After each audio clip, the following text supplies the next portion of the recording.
Throughout World War II, there were many countries and nations that used spies and deployed them behind enemy lines. Some spies who were deployed in France by Special Operations Executive found themselves rounded up after working in collaboration with the French resistance, and they were, for their actions, actually burned inside a concentration camp's oven. But some people were traitors to their nations, and they sought to fight against their homelands for the enemy. One of these was a British man named John Amery, who was referred to as the bravest man that executioner Albert Pierpoint, the famous, experienced and notorious hangman, ever had to execute. But what did Amery do during World War II that led to his execution back home in Britain? To support the Fortress, please make sure to subscribe. John Amery was born in Chelsea in London, and he was born to a very well-off family. His father was an MP, a Member of Parliament, and a minister inside the Conservative Party, and his mother was a Hungarian Jewish lady. As a child he misbehaved a lot, and many of his private tutors refused to teach him, and he was then sent to Harrow boarding school, and was said to have been the most difficult boy that the housemaster ever had to deal with. Amery wanted a career in the fledgling movie business, and tried to start different ventures, but every single one of them led to failure, and he was even at a young age declared bankrupt. He at the age of 21 even married a former prostitute, and he tried his best to keep her away from her old life and work, and relied on his father for money. He was politically anti-communist, but he then discovered Nazism and the work of Adolf Hitler. In 1936 he left England for France, and he met with local French fascists and visited other nations, including Nazi Germany and the Reich itself. He then, during the Spanish Civil War, fought for Franco's nationalists and worked in intelligence there. But following the German invasion of France in 1940, during World War II, the nation fell under heavy occupation quickly, and Amery was given the chance to go and work in Germany, but he struggled to obtain the necessary permit to get into Germany.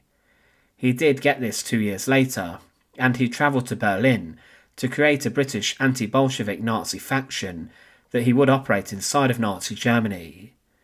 Hitler had even heard about this and his planned work, and he was pleased with Amery and allowed him to stay in Germany. He was put to work in pro-Nazi propaganda broadcasts with Joseph Goebbels, and these were then sent to Britain in an attempt to break the morale of the British.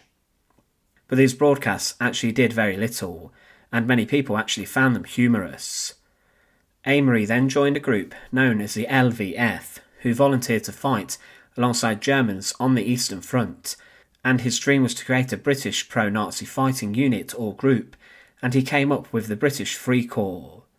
The first recruits were members of prisoner of war camps, former British soldiers who were arrested and captured, and there were, to begin with, 54 men who said they were willing to fight for the Nazis, but the amount who actually wanted to was less, and the group ultimately failed and could not get off the ground. Amery continued to devote his time in Nazi Germany to writing pro-Nazi propaganda, especially as the Second World War was turning against the Nazis and the Germans. In the final days of World War II, John Amery was captured by Italian partisans as he was attempting to flee near to Lake Como with his mistress. He narrowly avoided a hasty execution by the partisans there, and he was then handed over to the British, who sent him immediately back to England under armed military guard. Amery was said to have been a traitor, and was actually accused of 8 counts of high treason.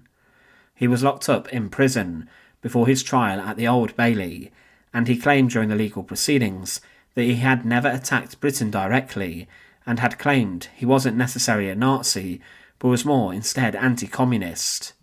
Further attempts were made to try and prevent Amery getting the death penalty, including trying to make out that he was ill. But this all failed, and he pled guilty, eventually, to all 8 charges of treason, and the judge then stated that, "John Amery, I am satisfied that you knew what you did, and that you did it intentionally and deliberately after you had received warning from your fellow countrymen that the course you were pursuing amounted to high treason. They called you a traitor, and you heard them, but in spite of that you continued in that course. You now stand a self-confessed traitor to your king and country, and you have forfeited your right to live. Some wanted Amery to receive clemency and a prison sentence, and others tried to make out that he was ill and may have been suffering from tuberculosis, but this was later proved during his post-mortem otherwise. But locked up inside of the condemned cell in Wandsworth Prison in London, Amery smoked heavily whilst his execution ordeal was being prepared. Albert Pierpoint, the experienced executioner, and also his assistant, H.E. Critchell, were the men who would execute him inside of Wandsworth. Pierpoint later described Amery as the bravest man he ever had to execute.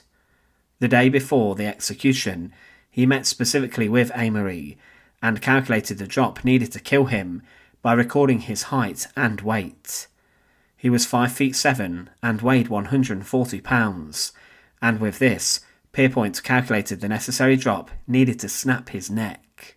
The day of John Amery's execution was fixed to the 19th of December 1945 inside of Wandsworth Prison's execution chamber.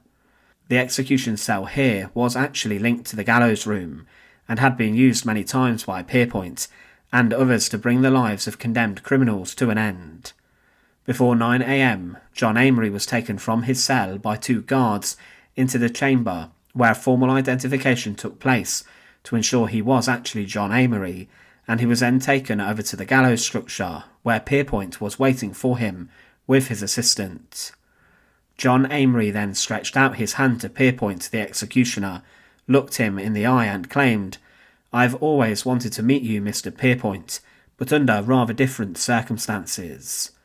Pierpoint took his hand and smiled back at him, and he then spun Amery around and secured his arms behind his back. He then made sure that the noose was ready, then placed a hood over his head, and he then secured the noose. Pierpoint shuffled John Amery then over the trapdoor and released the lever, leading him to plunge to his execution in the pit below. It was a drop of 7 feet 8 inches, which was required to snap the neck of John Amery and instantly bring his life to an end. John Amery's story during World War II is a rather strange one. His father was a prominent British politician and a very wealthy man, and he certainly did not have the poorest of lifestyles, but Amery chose to rebel and look for something different. He went against the British people to get involved in the Nazi war effort, but he did not in his actions shoot or kill anyone, but his source of betrayal was a moral one, a political one, in which he aimed to help the Nazis win the war in the face of the British people. At 9:01 a.m, on the 19th of December 1945, John Amery plunged to his death, and he is remembered today alongside other traitors, such as William Joyce, Lord Haw Haw, who also went to the gallows for his betrayal of the British people and the King during World War II. Thanks for watching. To support our channel, please make sure to subscribe, and once again, thank you so much for watching.